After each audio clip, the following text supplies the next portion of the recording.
Realize how hard you have been working this year, so we reached out to a former Lincoln Middle School student who went on to have a great music career. It's Mr. Bun Carlos from Cheap Trick. Let's give him a hand. Thank you.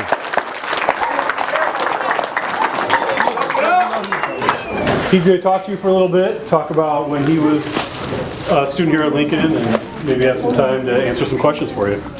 All right? How you guys doing? Good. Good. Lunch used to be good here. I used to enjoy it. We'd get in all sorts of trouble at lunch. Some guy dropped a tray once and we stood up and applauded. 0 hour for a week. Every day after school for an hour. Anyway, a lot of you guys probably don't know me, so I'll explain who I am here. I used to go here from 1963 to about 1966. Hey, did you know my grandma? I might very well. I'm old enough to be your grandpa. Now let me finish. My name's Bun Carlos. I drum for a rock band called Cheap Trick. Now you've probably never heard of us because we have most. Very good. We sold a lot of records in the late 1970s, probably to your parents or your grandparents, stuff like that. But you may have heard some of the stuff we've done lately. There's a show called The Colbert Show. It's on Comedy Central. We do the theme on that, so I'm the guy drumming on that thing. That 70s show, I don't know if you've ever saw that with Ashton Kutcher in it. That's so funny. That's us playing the theme song on there. We did the video for that on the set with Ashton and the rest of the gang. There's a brand new Cadillac commercial. They play this song called Stacy's Mom's Got It Going On. That's a band called Fountains of Wayne. I drummed with them this summer. They needed a drummer for a substitute. I know those guys pretty good. There's a show on Showtime channel called Californication. They just licensed a tune I cut with a band 3 years ago. And we didn't even write the song. There's a song we heard from the 1970s we like. We recorded it. They were using it on a TV show. The good news is they gave us 10 grand for it. So I mean, being a musician, you know, there's some payoffs in this kind of stuff. I don't know. You guys anybody ever see Daddy Daycare? Yeah. We're the band in Daddy Daycare when they're having the little fundraiser out there. It's me back there drumming and that kind of stuff, you know. Been on the Jimmy Fallon show about 3 years ago with a couple different bands, stuff like that. We were on Saturday Night Live in 1981. We had a #1 single in 1988 called The Flame.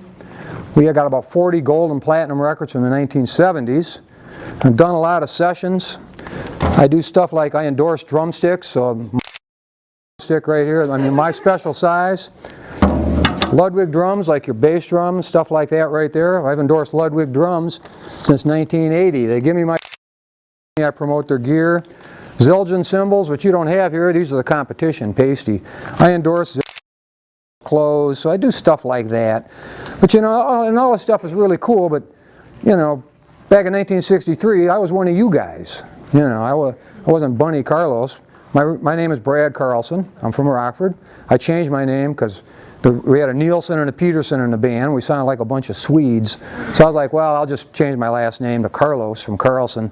Everyone else called me Bun, so that's my professional name, Bun Carlos. And then they started calling me Bunny, so middle initial E, Bun Carlos.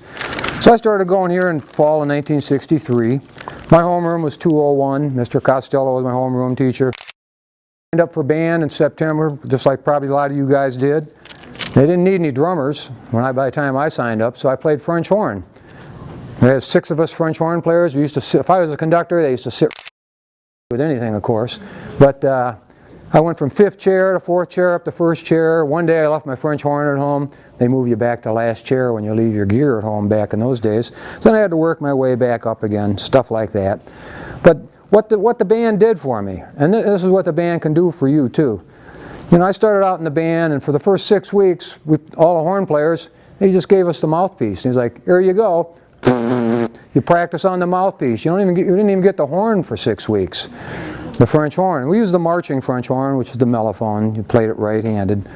And we learned on that. After about half a semester, they switched us to the nice big French horn. That was left-handed, so suddenly we learned the other way. We learned right-handed first, then we learned left-handed. But it took a long time. You know, the first 6 weeks, there we are, 3 weeks blowing on the mouthpiece, learning to read sheet music, and we're sitting there going, why do we learn? Well, I got to do this stuff for it, the dots and the dashes and, you know, all this stuff, the bars and stuff. And it's a bunch of work. That part was work. Carrying the French horn, I used to live the other side of Sinisippi Park, so when I would walk home from school, I had this thing that felt like a weight a ton carrying a French horn with me, because obviously I wasn't as big as I am now and stuff. But you know, after about a half a semester, we started playing some songs in the band, and they're pretty simple stuff. After about a semester, it was okay. When it warmed up in the spring, I remember they took us out to the street and tried marching us up and down the street one afternoon, and playing at the same time, and we were pretty terrible. And by the end of the first year there, it started to sound kind of like a band. You know, there's about 30 of us. This was, when I say band, it was a horn band. There were some drummers over here. There were trumpets and cornets, French horns, tubas, trombones, that stuff over here. No guitars, no basses. They really didn't have that stuff in those days. Band meant marching band. And it was pretty much all guys. The room next to us was the orchestra. Pretty much all girls. Guys and girls didn't do as much stuff back then as they did these days. So you guys are lucky. You got twice the talent pool here. You got guys and girls that can do stuff together. We didn't have that stuff. So we sat there, work on this stuff, and take the instrument home every night. My brothers and sisters, I had 5 brothers and sisters, and they'd be like, ee! They couldn't handle it. You know, I'd go to the furthest room in the house and sit in there and practice my part, which usually with a French horn it wasn't the melody, it was a harmony part. So you're sitting there playing, and it didn't even make a lot of sense till you get in the room with the band. And suddenly, with the band, things start to sound like a band. And you get to saying it sounds kind of silly, but it's teamwork. And this is how bands work. And this is how rock bands work. This is how marching bands work. You start to identify with the guys with you. You know, if one guy doesn't know something, you ask the guy that does. You know, yeah, take it down right here. Watch the conductor right here. You better do this. You start. It's networking. You're teaming up with each other, and you're figuring this stuff out. And by the end of the first year, you start to sound like you kind of belong together almost in a group stuff. And we went and did a gig. Our big gig was the auditorium. We all had to wear white shirts and black pants, and it's like going to church. It was just like, duh. And our parents were all out there, and we're just like, okay, here we go. And we got up there, and we were pretty good, and they all clapped. And that's pretty cool. You know, that was kind of like the payoff at that time. That was the payoff. Then that summer, we all started getting into bands, like rock bands, because the Beatles came out and the Rolling Stones and all these bands that hadn't been out before. We were all 12 and 13. I got a set of drums. I started playing drums. I started learning how to play drums. I went and watched drummers. I went to concerts at Harlem High School and Guilford High School. I watched the senior high school guys play, and they had a couple guys on drum sets and stuff. And I'd watch a guy, and he did something I like. I'd go home, I'd steal it from him, and I'd go home and learn it myself. And I'd go to see rock bands in Chicago all the time. I went and saw bands at theaters and at stadiums and all sorts of places. Anywhere I could see a band, I'd go to see a group. And if you find yourself really loving to do this kind of stuff, maybe, you know, you're a musician. Maybe you want to be a musician, or maybe you can be a musician. And if you're not quite good enough to maybe be a musician, maybe you can be in the music business and hang out with musicians or work with musicians, or musicians can work with you and you can do this kind of stuff. I mean, like, I wrote some notes here. After 7th grade, I got in a band. We sat and we practiced. It was me and 2 guitar players. We didn't know any bass players. And we practiced for about a year. We got a job playing this guy's party I went to school with, like right after Christmas. We each made like $6 a piece, which in those days was like, it was folding money. It was good money, you know. Back in those days, $6 was like $60 these days. So it was good bucks, you know. So we did that. So in junior in high school, we were still in the same band. We switched. We got a different singer. We went and made a record. They used to have records. They were made out of vinyl, a little 45 RPM record. It looked like this kind of, and you put a needle on it and played it. And that was your music. It was before tape. It was before cassettes, before 8-tracks, any of that kind of stuff. We sold about 1,000 copies, got on the radio in Rockford. It was the #2 song on the radio in Rockford for the whole year for pop radio. We recorded a Beatles song, and we recorded another song on the B side, they called it, the back side of the single. 2 guys in the band, one guy sang one side, one sang the other. We made enough money to buy our own PA system. We went out and booked our own gigs. gigs. We played shows every Friday and Saturday. We played at a teen club, we played at a rec night, that kind of stuff. When I was 16, actually played a bar date. You know, back in those days you could sometimes get into places where only adults were allowed to play and stuff. Not often. Most of the time it was teen clubs or Sherwood Lodge, which was out in Loves Park. I'd have battles of the bands, county fair, things like that.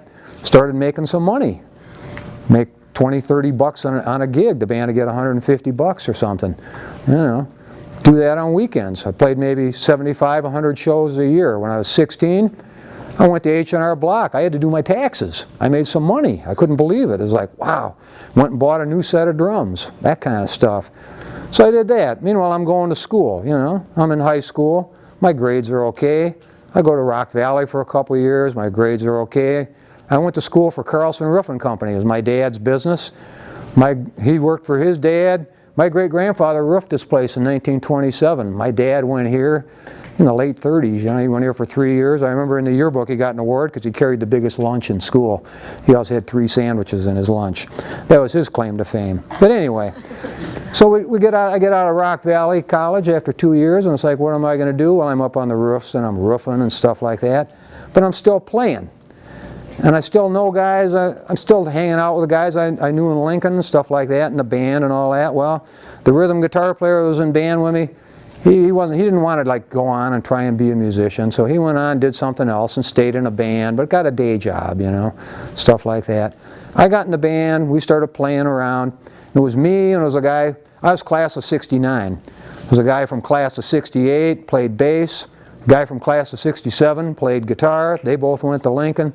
Our singer, he went to Harlem, so he was like from another country. But we got him, he was class of 1971. We started playing around early 1973. We played around for 2-3 years. We were starting to write songs. We get a record deal. We played for people. We went to LA, we went to here and there. We played all around 5-state area here. We got a record deal. We put out 3 records. 3 albums, or CDs, whatever you want to call them, releases. The first one sold 30, 40,000. The next one sold 100,000. Got the lead review in Rolling Stone, and it got the issue where Elvis Presley died. So suddenly everyone had this issue we were in. The next record, yeah, it did a little better, but it still wasn't doing too good. You know, we're about $1 million in the hole because we're losing money out there. We're borrowing money, this kind of stuff. We're making not a whole lot of money. That's called paying your dues. This is what you're doing right now. You guys are paying your dues. You're in band class. You're learning how to play some instrument. You're learning how to work with other people, how to play in a band, how to follow your band leader. Very important. He lifts his arm up, puts his arm down. You guys, you do what you do. This is what you do when you're in a band. We were still doing this 10 years after I was doing it at Lincoln. I was doing it, and I'm out there, and I'm making about 100 bucks a week. Well, we went over to Japan to play. They really liked us over there. There's screaming girls. We get off the plane, there's 4,000 screaming girls at the airport. And it's like, whoa, what's going on here? They rush us by customs, they rush us to the hotel. We couldn't even go out of our rooms in our hotel. They're like, don't look out the window. Why not? There's all these fans out in the street looking up. If they see you, they'll back up into traffic, they'll get hit by a car, all sorts of stuff. We were kind of like prisoners almost in Japan for 2 weeks. Girls trying to cut our hair and stuff like that. And my name was Bunny, they were calling me Bun. I was like, what's this Bun? And it's like, well, they don't have middle initials in Japan. They think your name's Bun, B-U-N-E. I was like, well, okay, you know, that kind of stuff. So we come back home. About 6 months later, they take the recording of one of the concerts in Japan and they release it. They put it out as a record because we were going over to Europe to open for another band and play over there. While we're gone, this thing started to take off. Suddenly the single came out. They released a single track off it for a single. It went to number 3 in the country. The album went to number 4. It sold about 4 million albums. Suddenly we were rock stars. Suddenly we're on TV and we're doing interviews and people are chasing us down the street and stuff like that. And that's kind of fun for a while. Then it's not so much fun. And it's not so much fun when you like go to the grocery store and you do something like this and suddenly the next day someone goes, hey, I heard you at the grocery store picking your nose. Because everyone's looking at you, you know, you're a rock star. Suddenly you gotta like, you gotta act like a rock star, you know, or do that kind of junk, you know. And that part can get to be work. You know, but we're doing real good, and we're doing a lot of stuff. You know, we're on Saturday Night Live and all that. And for the next 5-6 years, we're playing a lot of concerts, touring. We're putting records out. Then we got this power ballad. It's called, a real slow song called "The Flame." That thing shoots to #1. Suddenly, there we are, famous, more famous than we were like 8 years earlier, and all that. And so we're doing all this stuff all over again. We're flying here and going there and doing this and that. You know, this is how my life has been. I did this for about 36 years. About 3 years ago, I quit touring. I told the other guys in the band, I said, "I had enough of this. You know, you got to go to an airport every day. You go to a different hotel every night. You're sitting in the room, waiting to go over to do the show. After the show, you're back in the room like, here I am. What do I do now? You know, that's not so bad. I mean, I'm not complaining, but yeah, it gets kind of old after 30 years. You know, doing the same thing all the time. So, you know, I do some other stuff. I play in a couple different projects right now. I play in a couple side bands, like the one did the song in Californication. You know, I got a check for that last week. We cut a song a couple years ago. It was Song of the Week on satellite radio on Little Stevens Radio. A check comes in from that. I do a side project with these guys. A check comes in from that. I'm in with Ludwig. They give me a new set of drums every year. I do some interviews for the first girl rock band to ever be famous around the world, the Runaways. I just got this in the mail today.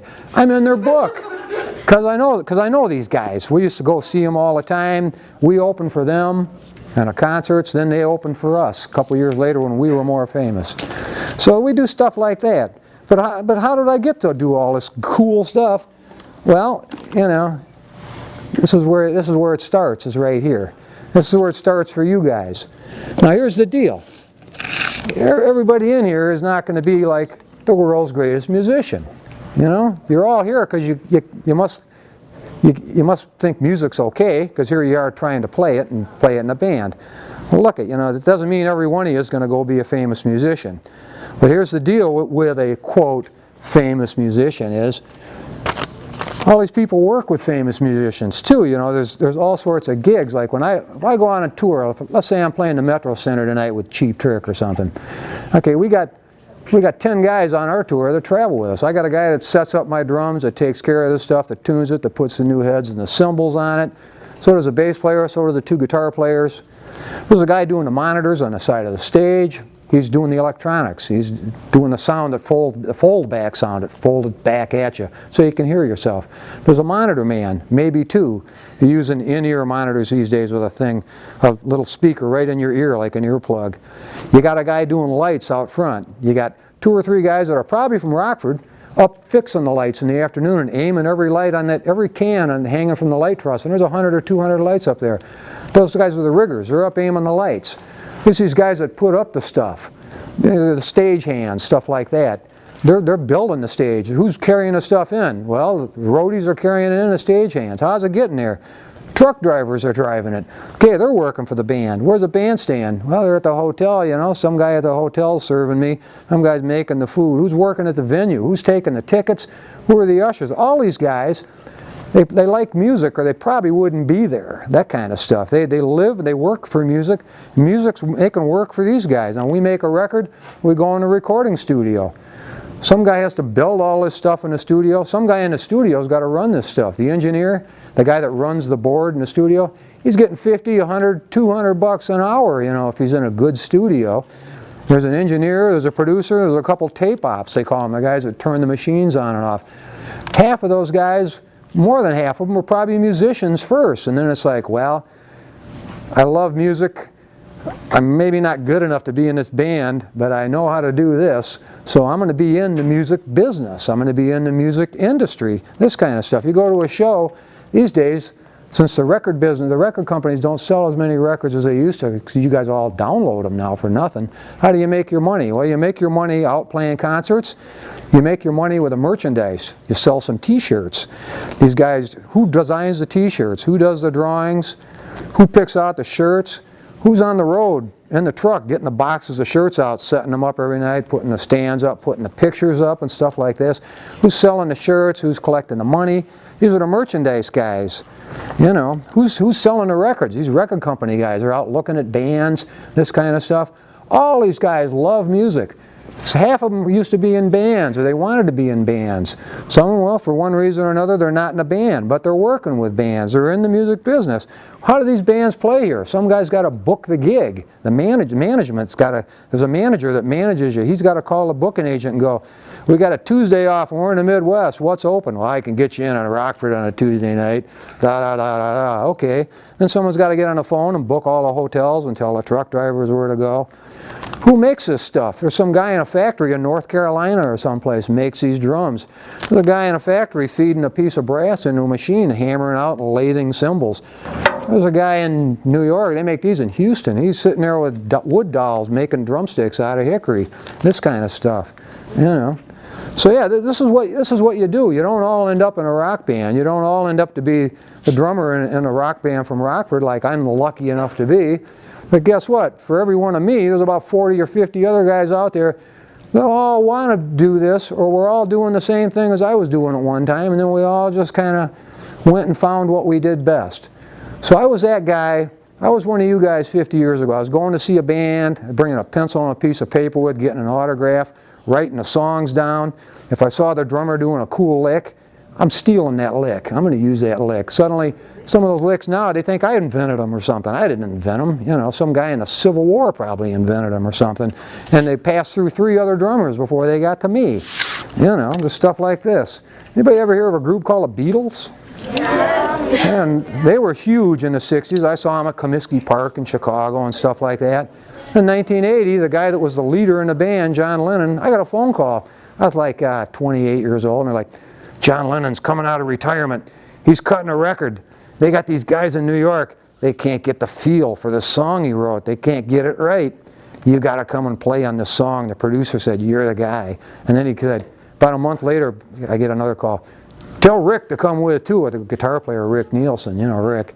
So yeah, there goes me and Rick. We go in there with one of our heroes from childhood, and it's just like, you know. And he's like, how you guys doing? He goes, you're the guys in Cheap Trick. He goes, they just told me your names. They didn't tell me what band you're with. And I was like, we thought, well, that's kind of cool, you know.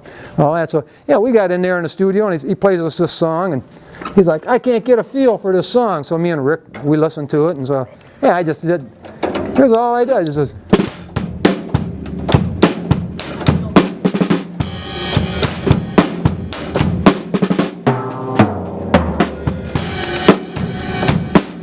That's all I did. Guess what? I did it better than the guy from New York that they hired, that they gave a bunch of money to do it, the hired session man, and all kinds of stuff like that. You know, this is what you do, and this is where you learn it. You learn it in 7th grade band is where it starts. You learn to read some music, you learn to find out what a song's all about, and you learn about working with other musicians, which is all you guys here. We're all in the same boat together. We're all musicians and stuff like that. You know, so this is what I do, and this is why Mr. Gray asked me to come and talk to you guys, is because this stuff isn't a pie in the sky dream what I'm doing. This stuff is real. This is what I do, and if I do it, there's no reason why one of you guys can't do it too, and there's no reason why all you guys can't work in the music business if you want to someday, if you really love it, and you really like to do this stuff, and it's a pleasure to do it.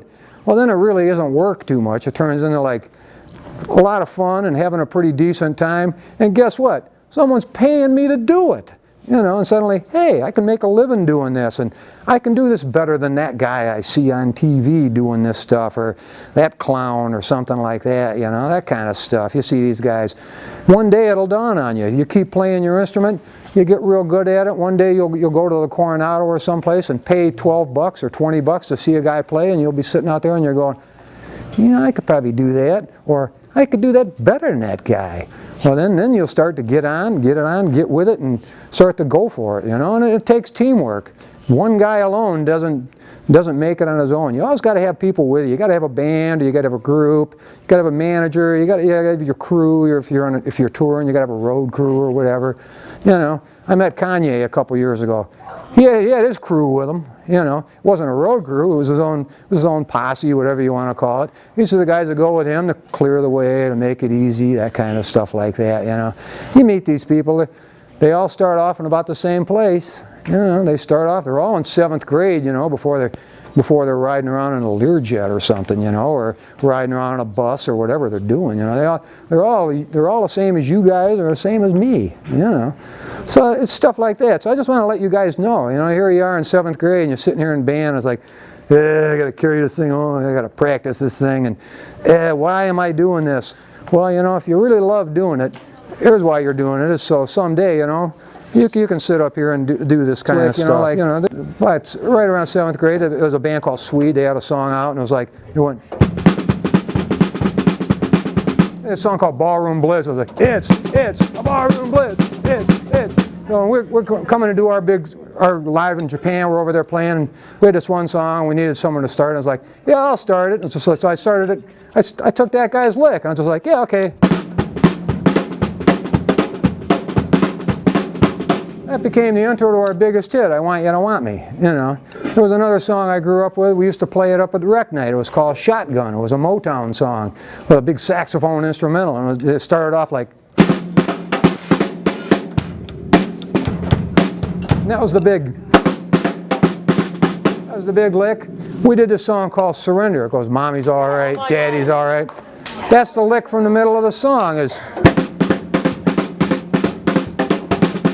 I took that from Shotgun. You know, it's stuff like that. I mean, this is where the stuff comes from, you know. I don't invent this stuff. Like all musicians, I get it from somewhere else and I take it and then I kind of interpret it, like when you guys play. You get it off the sheet music, you play it and it comes out and suddenly it's yours. And this is what you do. This is how you become a musician. This is how you get in a band, or you get in a group, or you get in the music business. This is really what my speech is today. I'm glad all you guys came here to hear this. Does anybody have any questions? I mean, yeah, go ahead. Never mind, I forgot. Okay, we'll get back to you. If you didn't play drums, what other job would you recommend? If I was going to play drums, what? If you didn't play drums, what other job would you recommend? What brand? What other job would you recommend? What other Job would you recommend? what other job? If you didn't play the drums, what would you? If I was going to be a drummer these days, I'd get in a church band. A lot of the best drummers right now come from church bands. That kind of stuff. I said if you didn't become a famous drummer. If I wasn't a drummer, I'd probably be putting roofs on. I'd be in the roofing business. I'd be up there patching roofs, that kind of stuff. Or I'd work in a music store. Or I'd work for a record company. Hold on, you guys. Hold on, you guys. How many bands have I been in? I was in a band in junior high school. At the end of about 9th grade, I got in the first band. That band lasted through high school. Then I wasn't in a band for a couple years. Then I was in about 4 or 5 bands. Each one lasted a few months. Then suddenly when I was about 21, it was like, well, all these guys I went to school with, this guy's still playing, this guy's still playing, and this guy. So we all got in a group together, the guys that were still playing. So yeah, you know, I've been in maybe a dozen bands in my whole life, but you know, maybe 4 or 5 of them were pretty good, and maybe about 3 of them that made some records. You know, stuff like that. Yeah. Do you still live in Rockford? Pardon? Do you still live in Rockford? Yes, I still live in Rockford. I live out by Rock Cut. I've always lived in Rockford, so does Rick Nielsen, a guitar player. The singer Robin, he lives down in Florida with his second wife. The bass player Tom, he lives down in Nashville with his second wife. Any other questions? What did it take to be a drummer in a band? What did it take to be a drummer in a band? The most important part about being a drummer in a band is don't screw up. You see, the drummer's got to play the beat, and everybody would be out there dancing. If the drummer screws up, suddenly the whole dance floor goes, they all lurch because suddenly some guy, the drummer, screwed up. The guitar player, he can be up there and make some clinker, and the thing just keeps right on going, you know, stuff like that. So, yeah, the thing with the drummer basically was, it's not how good you play, it's how bad you don't play. So, yeah, first thing you got to do is just do what you know how to do. So you touched John Lennon? Yeah, I shook his hand. I got his autograph at the end of the session too, and he wrote me a nice little note and stuff like that. John Lennon, did you get along with the other band members? Pardon?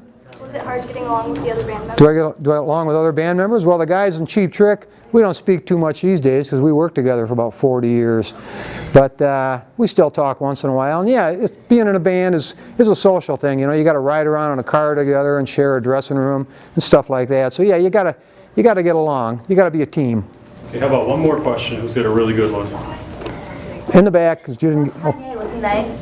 pardon? I saw a video with Kanye. Kanye? Yeah, he was walking. Kanye was walking like this.